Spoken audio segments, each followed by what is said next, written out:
All right, so every time I come to an area that's nice, the thing that they have in common is that there are like no black people around, and I am dead serious about that. And I know that people are not going to like me. You're going to be talking crap about it, whatever.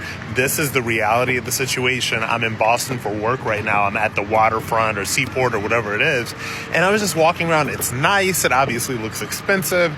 There's nice restaurants. Everybody's just chilling, like families. Just everybody is acting normal. And I'm just like, oh my God, there are like no black people here. And when I mean no black people, I mean none. All right. Like I'm the only one that I've seen that's not like some kind of employee. Right. And then there are the people that are here from out of town for the conference that I'm here for. And it really does remind me, like it makes me think of, well, why is Miami Beach so chill? Why is Miami Beach so quiet? Again, there are no black people. And I'm not saying, but I'm just saying this is something that I have observed in the places where people are calm, people are chill. There's just a sense of community. Everybody's just vibing. It's really, really cool. Every time I have that experience, there are either zero black people or a bare minimum of black people. You can do with that what you want to.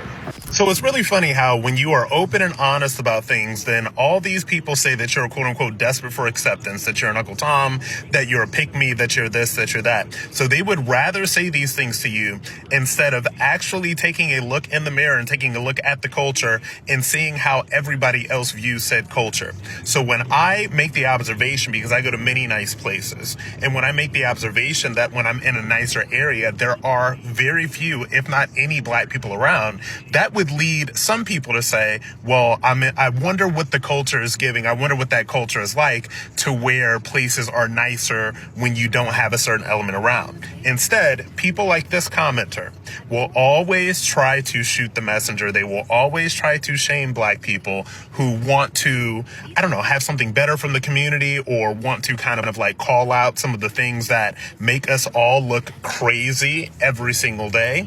So I hope that that works out well for you, but it doesn't generally work out well for those types because those types end up continuing to be losers, continue to be ratchets, continue to be ghetto, and continuing to live ghetto, ratchet, hood rat lives instead of actually taking a look in the mirror to try to fix the behavior. So, I saw this a few days ago, guys, and I saved the video in reference to this because I thought it was interesting. And there are guys like this who are called certain derogatory terms because they make videos like this and they're looked at as all the names that he said before. I think, and you have people like, and I'm just thinking off the top of my head, you got people like Charleston White, Officer Tatum, who say things, but they're also are very opinionated. Well, Charleston White, I'll say he's opinionated on white folks as well. Not so much Officer Tatum, but you do have some guys, and I understand that's their brand.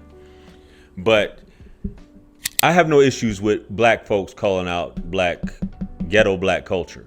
You know what I mean? People try to come at me and say, well, JR, you're not black. And I just had a conversation about this yesterday about my blackness. I don't think I could pass for white anywhere. You know what I mean? I'm just saying that's what I was saying yesterday. My mother's black. I was raised in a black neighborhood, went to a predominantly black school. You know what I mean? But I find this interesting because there's this new term which people say, okay, they're using it wrong. I get it, which is black fatigue, which the term, when it was originally brought to everyone, it was just that black folks are just tired of many social issues just in general, whether that be white folks, whether that be other black folks. They're just tired, sick and tired.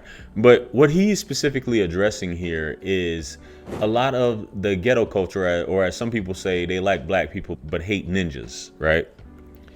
And this is one thing that you will notice, even though there are still some nice black areas left, specifically in Atlanta. I'm pretty sure there's other places, but there's a map, there's a video, and I might plug it here, about where the U.S. population of black folks is at, and it's in the Southeast. Right here is the U.S. black population percentage by county. The 12 black people that decide to move to Alaska, good for you. But a question I've seen before is, are there vast areas of the U.S. where you can go without seeing a black person? And according to the map here, absolutely. But you also have to understand there are vast parts of the US where you can go without seeing a person, period. A lot of people don't realize black people make up only 12% of the US population. We're not spread out evenly throughout the US at all.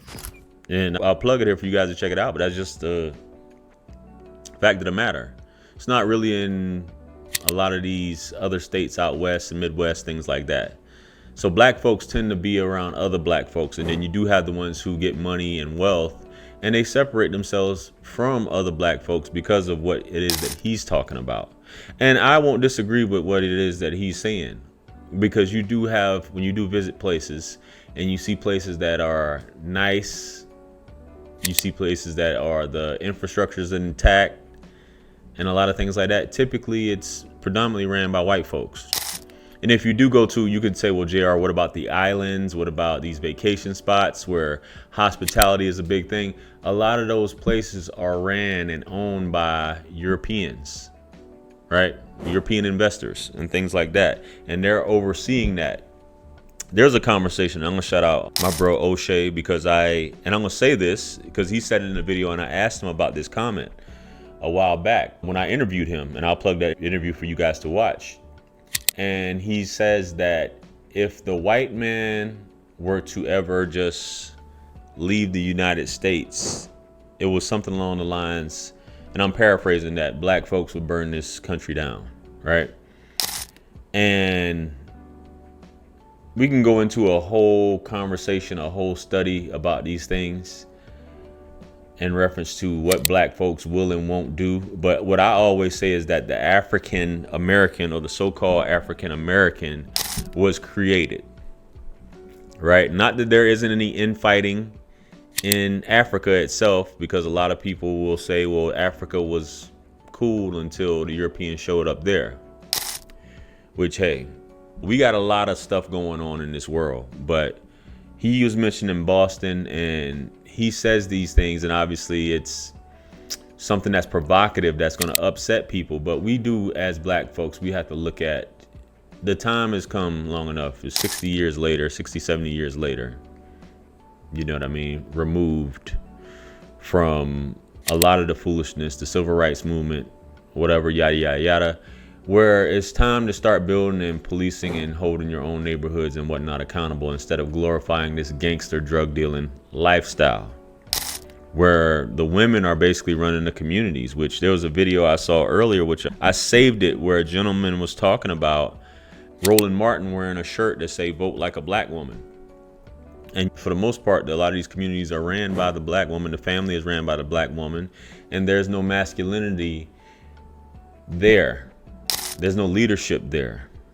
So you have these boys who are void of fathers and whatnot, and they're basically trying to fend for themselves as well.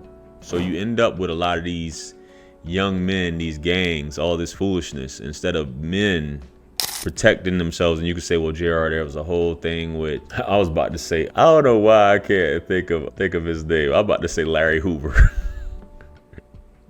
I'm sitting up here about to say Hoover, man. J. Edgar Hoover is who I meant to say, about taking down the Black Messiah and basically the Black Panthers, and keeping black folks from coming together and destroying neighborhoods and stuff like that. But I think it's at the point now where there's no excuse. And there were some videos I was going to get into with Charlie Kirk and whatnot, speaking on some things. But right now I'm just like, I'm not even going to play it, because I didn't expect me to go on this long talking about this.